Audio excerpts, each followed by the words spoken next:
hope you find here this weekend. Ideas plus inspiration. That's the mixture that really turns things on, sends a entrepreneur program into high gear. Ideas plus inspiration.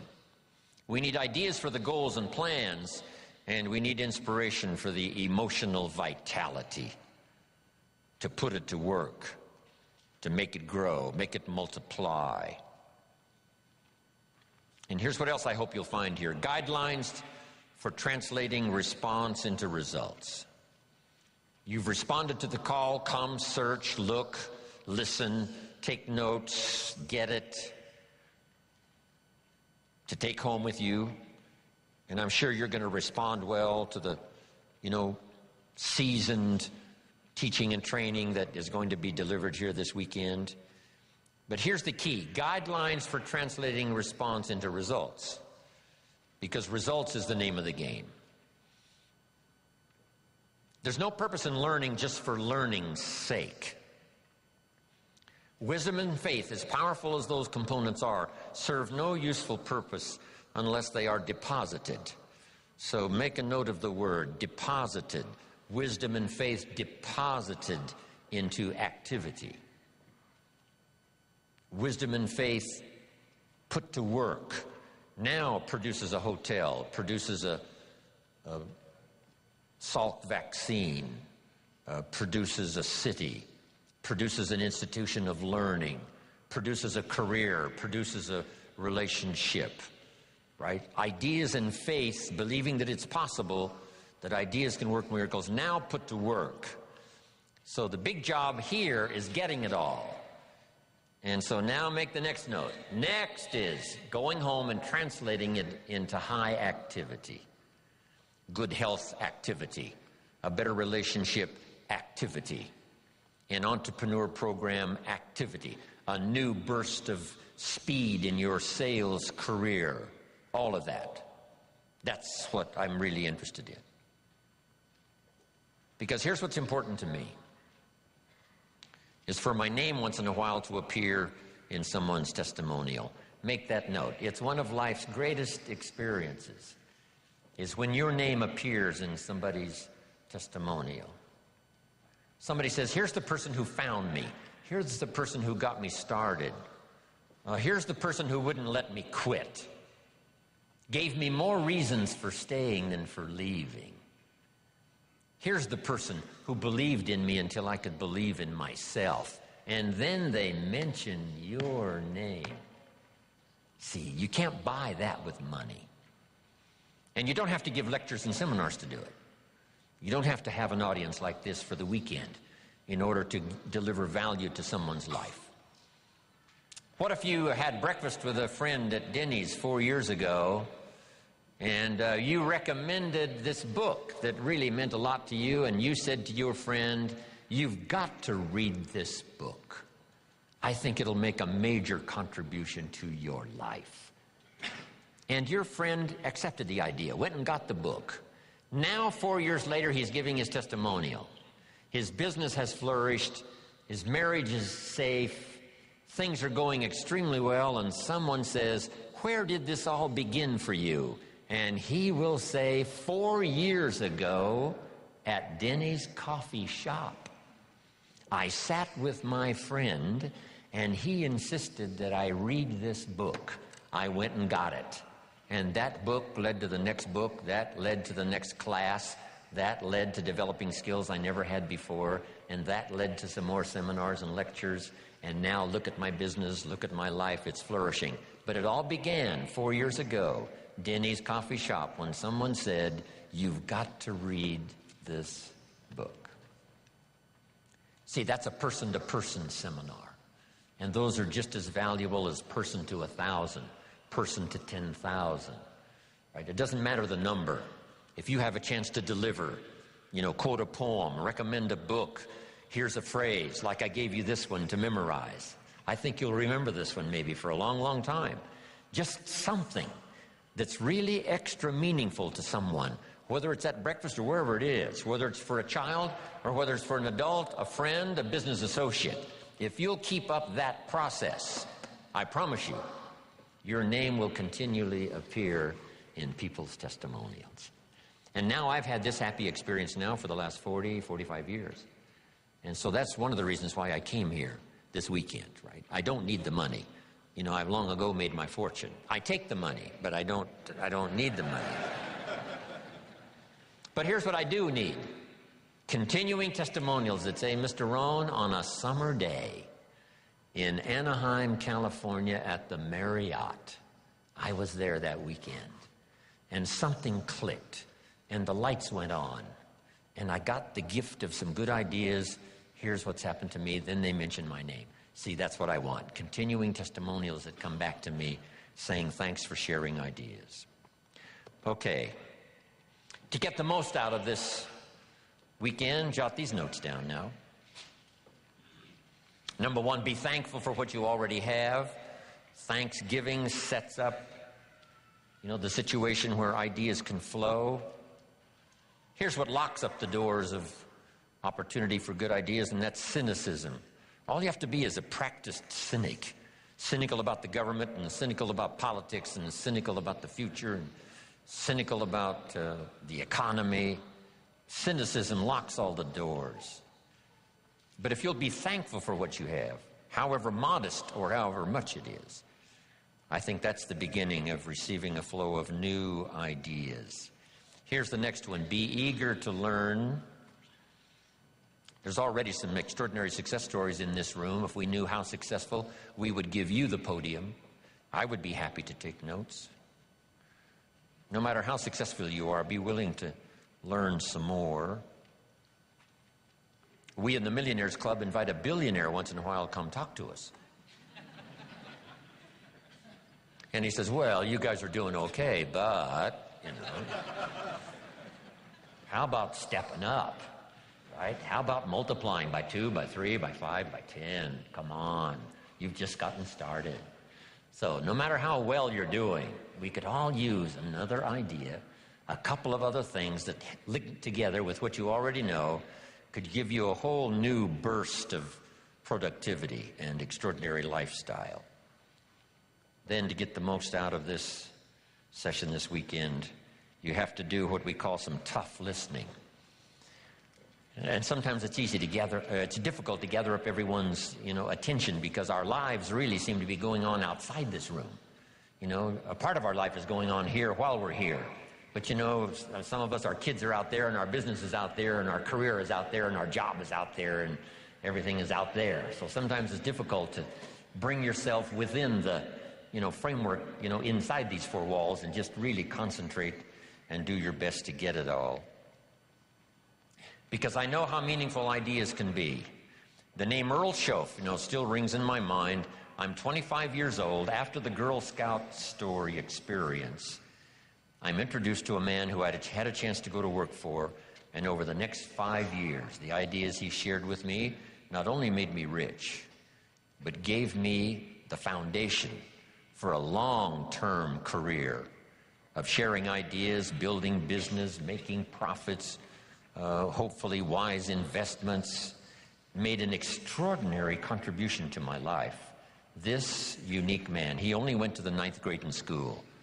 So the things he shared with me over that 5-year period were very simple, very ABC. But that's where I got all of those simple phrases. Let me just review some of them for you very quickly. For things to change for you, you have to change. I kept hoping the government would change, and taxes would change, and prices would come down, and things would get better. And then he said, for things to change for you, Mr. Rohn, you have to change. Wow, what a new revelation. Next, he said, don't wish it was easier, wish you were better. All of this started me on this unique journey of what I now call personal development. Here's another one. This is, don't wish for less problems, wish for more skills. It's not less problems that makes you successful, it's more skills that makes you successful. I tried to convince him by showing him my paycheck that I wasn't doing well, and I blamed it on the company. And I said, this is all the company pays. He said, no, that's all the company pays you. I thought, well, that's a new way to look at it. He says, doesn't the company pay some people 3, 4, 5 times this amount? And I said, well, yes. He says, well, then this is not all the company pays. This is all you get until you requalify, accelerate your qualification for the bigger numbers. See, that was all great revelation to me. I tried to convince him that things cost too much. He said, no, you can't afford them. All of these were new ways of looking at things. Unbelievable. And so I started listening to all this stuff. Now, some of the things that really accelerated my learning curve so that I could do better quickly was learning the success equations. Here's 3 of them. The first one comes from the Bible. The question was asked, 2,000 years ago in the Bible, according to the storyteller, what is the key to greatness? What's the key to self-esteem? What is the key to getting honors and trophies to put on the mantle above the fireplace? What is the key to receiving great respect? What is the key to wealth and abundance? What is the key to all of that, an extraordinary life? And here's the answer that was given. Capsule form, according to the storyteller, the answer was, find a way to serve many people. Find a way to serve. Find the ways and means. Start rendering service. The more you serve, the greater your fortune. Service to many leads to greatness. Key. Next, John Kennedy. Speaking of politics today, we're surrounded by political speeches. Here was one of the best, John Kennedy, on his inaugural to be President of the United States all those years ago. Here's what he said, don't ask. Wow, don't we wish that was the current political philosophy? Where is John Kennedy? Where is he? John said, don't ask what the country can do for you. Ignore these promises of what everyone's saying, what the country can do for you. He said, don't ask what the country can do for you, but ask what? What could I do for my country? See, that's the whole turnaround in philosophical thinking. By asking, you receive so little. By serving, you receive so much. So rather than settle for the pennies of what someone could do for you, why not turn it around and find some way to serve? It's a pretty simple process. Here's what I taught the Russians. Johnny mows Mrs. Brown's lawn. She pays $3. Every time he mows her lawn, he collects $3. Thinking in terms of what could I do for my country? Surely Mrs. Brown is one of the members of the country. So he mows her lawn and collects $3 and starts what we call an income and a career. Now what's next? And here's what the Russians were excited about. What if Johnny gets Pete to mow Mrs. Brown's lawn? She still pays the $3, but now Johnny gives Pete $2 for mowing the lawn and keeps $1 because he's the one that got the work. Now we have the beginning of an entrepreneur. Now we have the beginning of fortune.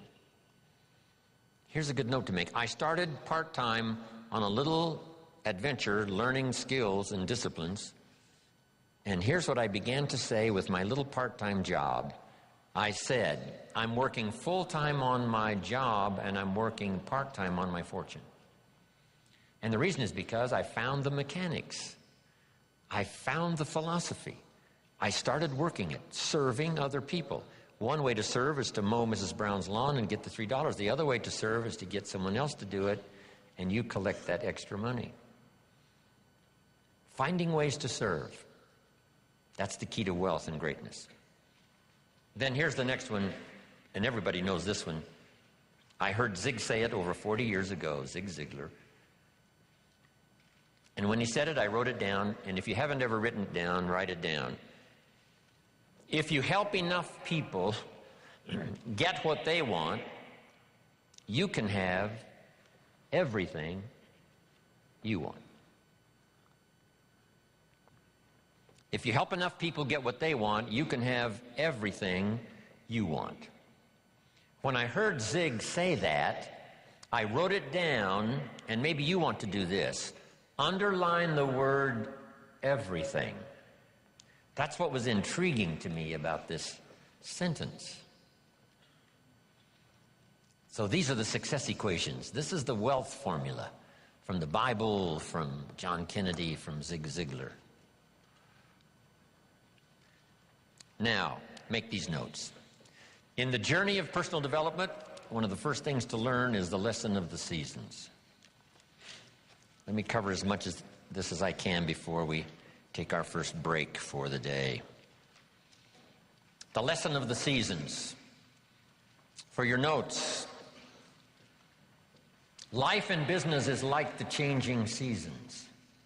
One of the best ways to illustrate what's happening in your business, what's happening in your life, is this illustration of the changing seasons. Frank Sinatra used to sing, "Life is like the seasons." Now here's what's next. You cannot change the seasons.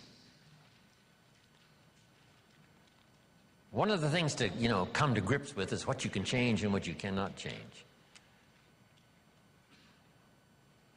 You cannot change the seasons, but here's the next phrase, but you can change yourself. Therein lies the chance to live an extraordinary life, learning to change yourself. In an economic sense, my mentor put it this way: to climb the ladder of success as high as you wish to climb, here's the key: work harder on yourself than you do on your job. Work harder on yourself than you do on your job. He said if you work hard on your job, you can make a living, which is fine. But if you work hard on yourself, you could make a fortune, which is super fine. Then let's put it in philosophical language. Two things on economics philosophically. Here's the first one I learned. Your income is primarily determined by your philosophy. I didn't learn that until I was 25 years old. They never taught it in high school. I went to college one year and never heard it. Your income is primarily determined by your philosophy, not the economy. Then when I finally understood that, I got excited about it because I knew I couldn't change the economy, but I was assured that I certainly could change my philosophy. And I did that. And here's the philosophy. Success is something you attract by becoming an attractive person. Success is not something you pursue. It's something you attract. So the key to the better economic future is to become an attractive person with an attractive personality, an attractive list of skills, your knowledge of the marketplace, your ability to deal with a variety of personalities, all of those things that anyone can learn with a bit of study, practice, repetition. So the key is, you cannot change the seasons, but you can change yourself. But let's talk about the seasons, just in a brief outline here. Number one is the winter time. I don't know where we've caught you this weekend. Maybe it's spring for you. Maybe it's summer, you're toughing it out. Maybe it's harvest, you're cashing it in. If we knew the story, we'd let you lecture. But maybe for some of you, it's one of those winter times. Personal winters, social winters, economic winters. There's a variety. So what about the winter? Make this note, it always comes. So you got to be prepared. Hopefully you've done your homework. You're ready and prepared for this winter more than you were some others that have come into your life where you were less prepared. Make this note of a Bible story. It's very important because it's one of the great lessons of life. I'm an amateur on the Bible, but here's what the storyteller says. There were two nice people So make the note now, 2 nice people, not 1 good and 1 evil, but 2 nice people.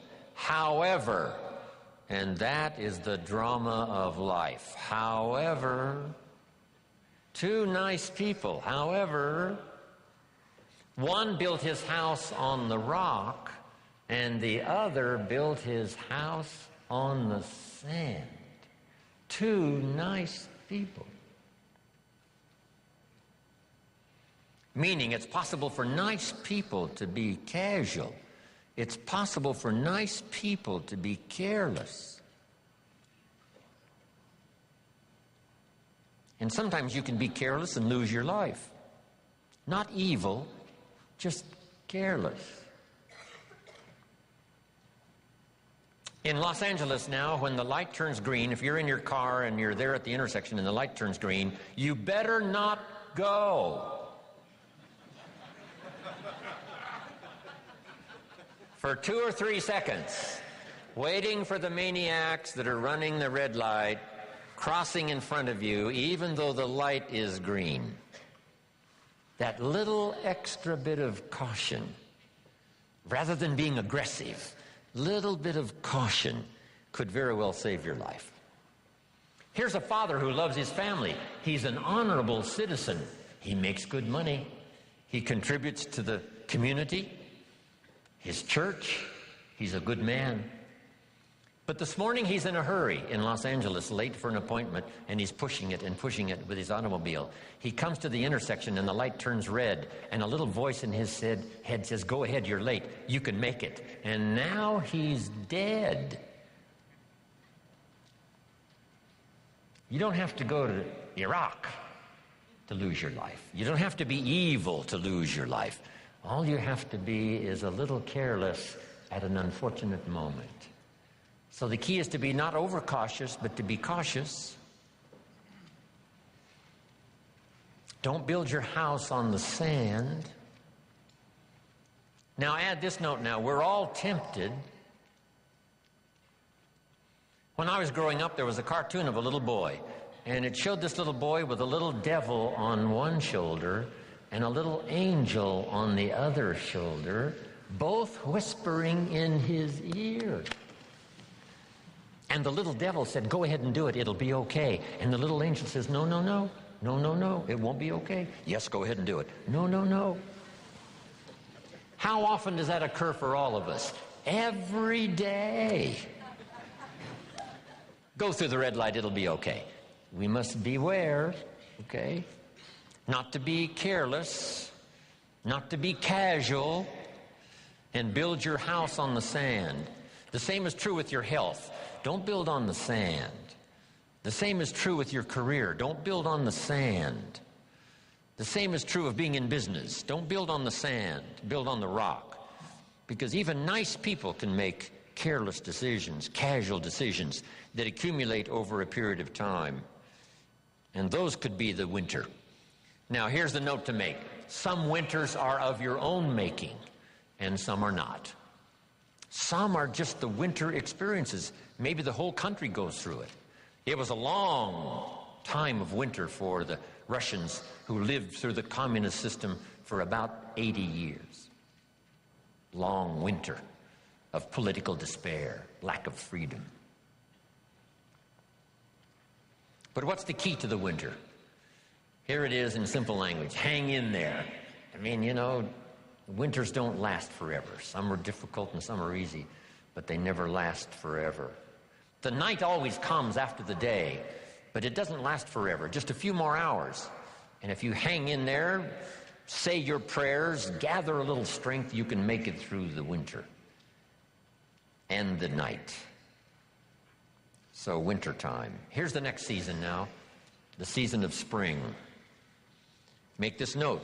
My definition of spring: opportunity. Spring is not a guarantee that you're going to have a harvest, but it's an opportunity to plant one. It's not a guarantee that things are going to go well and you will accumulate what you need, but it is an opportunity to do so. Springtime is opportunity. Now, it's usually a very short season, especially where I was raised in farm country Idaho. So here's what you must do with opportunity. Seize it quickly. Don't let it just come and go. When the window of opportunity is open, to borrow a little space language, when they get ready to shoot the rockets or off into outer space, there's a window, they call it, of opportunity to go, not go, when the weather's right and whatever. But if you wait a little too long, the window closes, and it takes a while for it to open back up. So this is the key. Take advantage of the spring, such a short season. In some places, they got those big tractors with the lights on them going around the clock in the short season of spring to make sure that the seeds are planted. Take advantage of opportunity. Take advantage of opportunity to meet someone who could be a colleague for your future career. Take advantage of the day when it arrives, because the day will soon finish. Take advantage of the year, because it will soon close. Take advantage. Now here's the next season. One of the greatest illustrations of life is in the third season, called the season of summer. And here it is in simple capsule form. In the summer, you must do two major things. Here they are for your notes. Number one, nourish and give life like a mother. Nourish and give life like a mother. Next, protect and defend like a father. This is called the work of summer.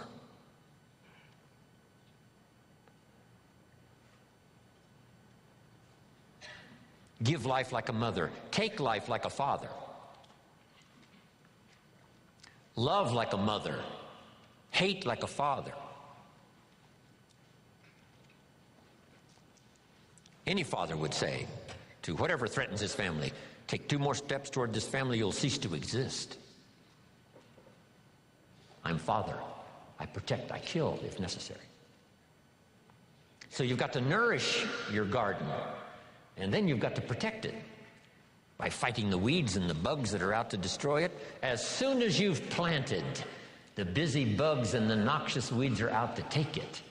Now put this line in your notes, and they will take it unless you are extremely father-like and vigorous. You have to develop a hatred for evil. The old prophet said, love good and hate evil, because those twin forces are at work always. Even in the beginning of the beginnings, Lucifer, according to the storyteller, tried to take over God's throne, didn't succeed, and so began the story of the creator and the spoiler. And so exists for all of us this great drama of the ability to create, but the destroyer not too far away. In another seminar I give, here's what I say, and this is good philosophy. It seems like opposites are in conflict and we are in the middle. Evil on one side, good on the other side. Illness on one side, good health on the other side. Darkness on one side, light on the other side. And they're in conflict. If you walk into a room that's dark and turn on the light, the darkness disappears and goes away. How far away does it go? Not very far. Waiting for a chance, what? To come back in.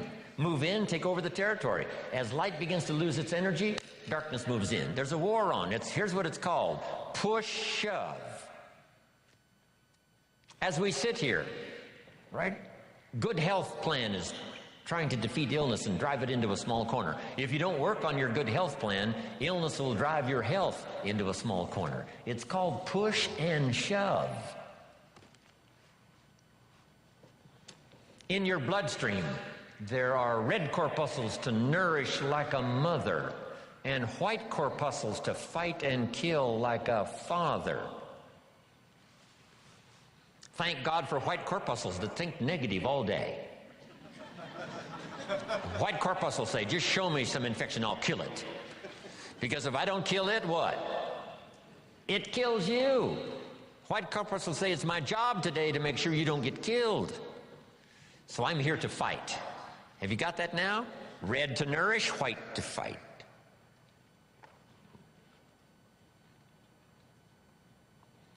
So here's the key now. Cooperate with the positive side of this war of health and illness.